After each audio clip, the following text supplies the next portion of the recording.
ஆத்ம வணக்கம்.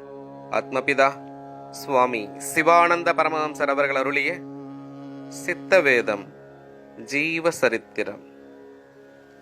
சித்த சமாஜ நிர்வாகர் சுவாமி சிவானந்த பரமஹம்சர் ஃபெடரேஷன் ஆஃப் மலேயா ஸ்டேட் அங்கிருந்து சித்த சமாஜம் பொது தலைவருக்கு அனுப்பிய கட்டளையின் தமிழ் மொழிபெயர்ப்பாகும் இங்கு பதிவிடப்படுகிறது.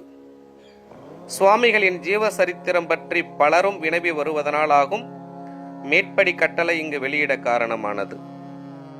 சுவாமி கட்டளை ஜெனரல் பிரசிடென்டிற்கு தேதி 23/3/1936.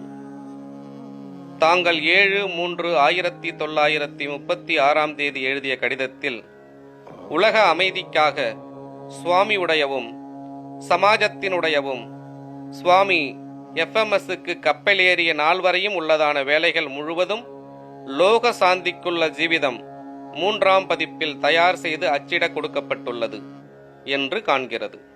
எனில் சாதி என்பது என்ன என்னும் நூலின் பின் அட்டையில் சுவாமி படமும் சிவானந்த பரமஹம்சரின் ஜீவ சரித்திரமும் உட்பட்ட லோக சாந்திக்குள்ள ஜீவிதம் இதோ அச்சிட்டு வருகிறோம் என்று அச்சடித்து காண்கிறது.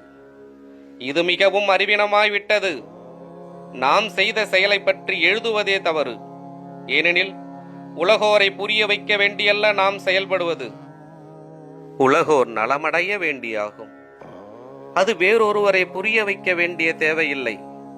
எனினும் போகட்டும். தாங்கள் நம்முடைய செயலை குறித்து எழுதுவது பற்றி நாம் ஒன்றும் சொல்லுவதற்கில்லை.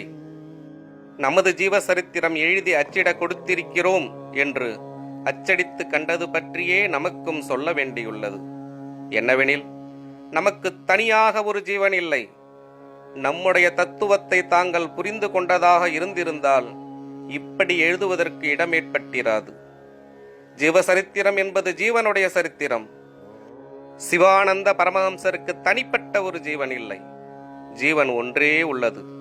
அந்த ஜீவனுடைய சரித்திரமாகும் சித்தவேதம் என்பது தாங்கள் புரிந்து கொள்ளாததில் நாம் பரிதாபப்படவும் வியப்படையவும் செய்கிறோம்.